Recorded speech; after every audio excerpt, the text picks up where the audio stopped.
Imagine being one of the most photographed women in America. Your face sells magazines, fills theaters, moves merchandise, and studios have spent hundreds of thousands of dollars turning you into a star. And then you get pregnant. That's when the contract kicks in. Not the morality clause everyone references in vague, hand-waving terms. The specific, written provision that said your body, your reproductive choices, and your future as a mother were all subject to studio approval. And when the studio said no, there was no appeal process, no negotiation, no way out. This isn't gossip column speculation. It's documented. It happened to some of the most famous women who ever appeared on screen, and for decades, almost nobody talked about it out loud. To understand how any of this was possible, you need a clear picture of what the studio system actually was, and not the glamorous version with the golden light and the perfectly choreographed premieres. From roughly the 1910s through to the early 1960s, Hollywood operated under the control of 5 major studios: Loews Incorporated, the parent company of MGM, Fox Film Corporation, Paramount Pictures, RKO Radio Pictures, and Warner Brothers. Between them, they controlled production, distribution, and exhibition, which meant they owned the theaters where their films played, and they owned the contracts that bound their talent. Those contracts typically ran 7 years, and they were not balanced documents by any stretch. Studios held almost every meaningful power, which meant they could loan an actress to a rival studio without her consent, suspend her without pay if she refused a role, and control her public appearances, her interviews, her relationships, and yes, her ability to become a mother. The morality clause had been formalized in 1922 by Will H. Hayes, the former Postmaster General who took over as head of the Motion Picture Producers and Distributors of America, with a mandate to convince Washington that Hollywood could police itself. On paper, the clause addressed conduct unbecoming a public figure. In practice, it functioned as a blank check that studio executives could cash whenever a contracted star became inconvenient. Pregnancy was inconvenient. A pregnant actress could not film certain scenes, her body would visibly change over months, and she would need time away from set. In an industry where a contracted star might be expected to complete several pictures per year, that was a scheduling problem. And Louis B. Mayer, the co-founder of MGM and arguably the most powerful individual in Hollywood for 3 decades, was not a man known for his patience with scheduling problems. The instruction attributed to Mayer barely needs additional context. When a star was found to be expecting, his reported response was to direct her to get rid of the problem, and that word, problem, tells you everything about how the studio system viewed the personal lives of the women it owned on paper. Here's where it gets genuinely dark, because the studios did not simply rely on contractual pressure. They had a network of men whose entire professional purpose was making problems vanish before they reached the press. At MGM, 2 men carried most of that weight. Howard Strickling had been with the studio since 1919, eventually carrying the title of head of publicity, though that title barely captures the actual scope of his work. His counterpart was Eddie Mannix, the studio's general manager, and together they formed what people inside the industry quietly called the fixer operation. Car accidents, legal troubles, personal scandals, the kinds of things that would become breaking news within hours today, were buried so completely that some only surfaced decades after the fact. Pregnancy was among their most frequently handled problems, and Lana Turner's case is documented in enough detail to make you stop whatever you're doing. In the early 1940s, Turner was a contracted MGM star when she became pregnant, and Strickling arranged the procedure.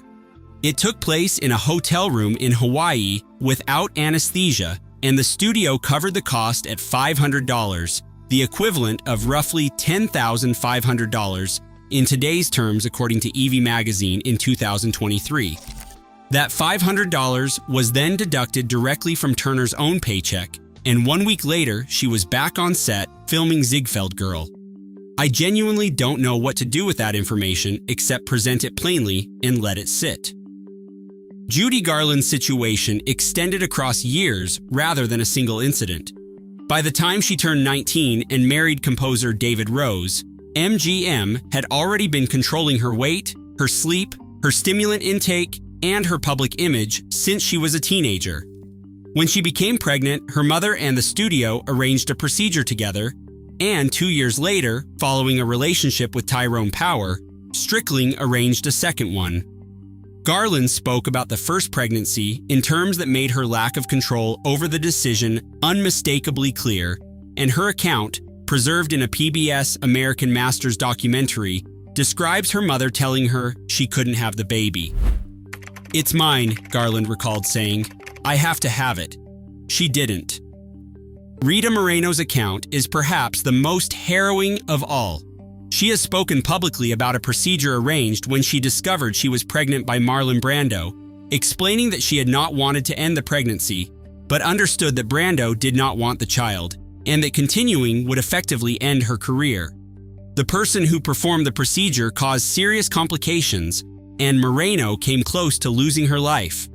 She has described that experience in interviews as one of the defining traumas of her youth, something she carried for years before finding language to address it openly. And then there is the case that is almost too strange to believe, except that every detail is completely documented. During the 1935 production of The Call of the Wild, Loretta Young became pregnant by her co-star Clark Gable. Young was a devout Catholic, which meant the options available to other contracted stars were not options she would consider, and so she and her family devised something else entirely. On November 6, 1935, Young gave birth to a daughter named Judith at her mother's California home.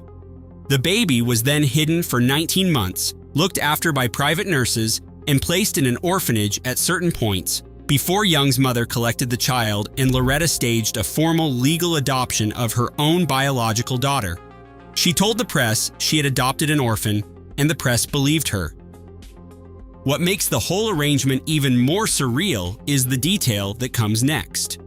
Young arranged for a doctor to surgically pin back baby Judy's ears because they were prominent, and because prominent ears were one of Clark Gable's most recognizable physical features.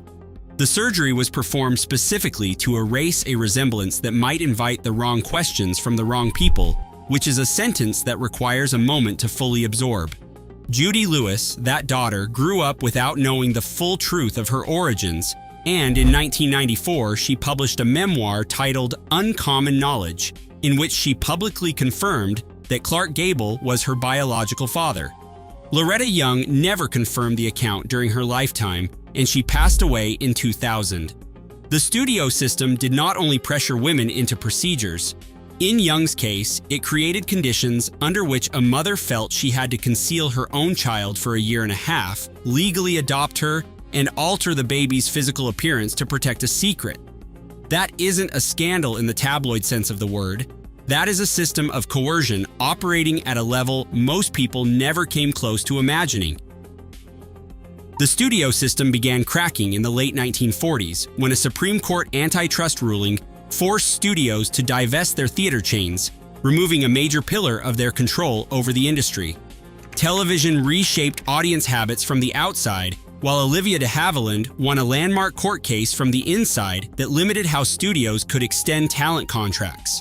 By the early 1960s, the long-term exclusive contract was becoming a relic, and Universal Studios reportedly kept offering 7-year talent contracts until 1981 and 1982, though the broader system was effectively gone long before that.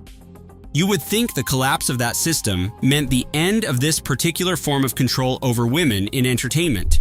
And largely it did, but the legal architecture around pregnancy and employment in the industry took decades more to fully address. And the case that finally drew a clear line played out in 1996 and 1997 in a way that was almost theatrical in its irony. Hunter Tylo had been cast on the primetime soap Melrose Place by producer Aaron Spelling's company, hired to play the character Taylor McBride. 1 month after informing the production that she was pregnant, on April 10, 1996, she was fired, and the role went to actress Lisa Rinna instead. Tylo sued. Her legal team argued that camera angles, body doubles, and the straightforward physical reality that she was fit and healthy meant no legitimate professional justification existed for removing her. She also alleged that a producer had explicitly suggested she should, in her account of the exchange, go out and get an abortion. The trial ran through late 1997 with a jury of 10 women and 2 men, one of whom was herself pregnant during deliberations, which is the kind of detail a screenwriter would be told to cut for being too on the nose. The moment that appears to have broken the defense arrived while the jury was still deliberating. Melrose Place publicly announced that Lisa Rinna, the actress hired to replace Tylo in the exact same role, was now pregnant, and that the production would accommodate her pregnancy and allow her to continue working. The same role, the same show, the same producers, accommodating the identical circumstance they had fired Tylo for, while a jury was actively deciding whether firing Tylo for that circumstance was lawful. On December 22, 1997, the jury awarded Tylo $4.8 million, comprising $4 million for emotional distress and $894,601 in economic losses.